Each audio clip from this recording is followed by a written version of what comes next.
Zonal president আৰু state প্ৰেচিডেণ্টৰ হাতত সেই অৰ্ডাৰটো বা ডিমাণ্ডটো আহিব। তেওঁ কৈছিলে যে গুদাম কমিটি অনলাইনত ৰখাৰ পিছত গোটচিটত যিবিলাক মানুহে কাম কৰি আছে, যিমানখিনি মানুহে কাম কৰি আছে তাৰ এখন ফাইনেল লিষ্ট আমি উলিয়াব লাগিব। এই ফাইনেল লিষ্টখন ওলোৱা এটাই উদ্দেশ্য আছে, যিখিনি ব্যক্তিয়ে ইয়াত কাম কৰি আছে তেওঁলোকে যাতে সঠিক সময়ত তেওঁলোকৰ কামখিনি আমি কৰিব পাৰোঁ। আৰু সম্পূৰ্ণ দায়িত্ব থাকিব গুদাম কমিটিৰ প্ৰেচিডেণ্ট ছেক্ৰেটাৰী।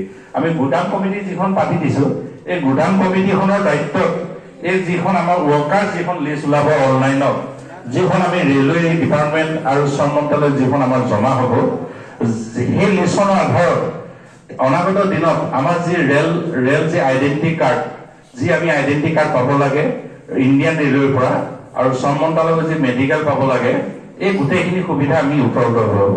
আৰু এই উপলব্ধ কৰিব যাওঁতে আমি খুব ন্যায়কৈ আপোনালোকৰ যি ডাটা আমাৰ কমিটি আমাৰ হাতত অৰ্পণ কৰিব, সেই কমিটি ডাটাখিনি আমি ৰাষ্ট্ৰীয় প্ৰভাৰীলৈ আমি আগবঢ়াই দিম।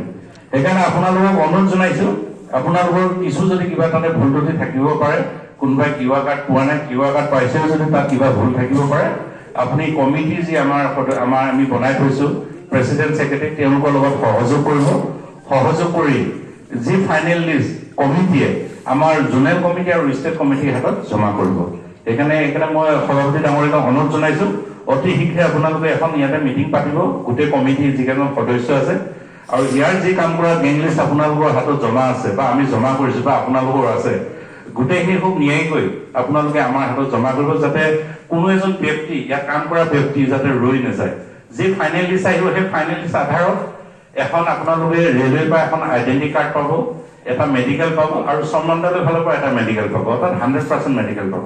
এই দুটা বস্তু বৰ্তমান খুব কম দিনৰ ভিতৰত আপোনালোকৰ সন্মুখত ভাৰতীয় ৰেলৱে মাল গুদামে আপোনাৰ ওচৰত দিব বুলি দিম। সেইকাৰণে আজিৰ বিশেষ উদ্দেশ্যটো আপোনালোকক কোৱাৰ প্ৰয়োজন আছিল কাৰণে আপোনালোকক আজি ইয়ালৈ মাতি আনিছোঁ। ইয়াৰ পিছত আমি দীঘাৰো যাম, বৰাহত যাম, তেতেলীয়াত যাম, জাগিৰোড যাম। সেই মৰ্মে গোটেই মানুহখিনিক আমি ইয়াতে জাগ্ৰত কৰিব লাগিব।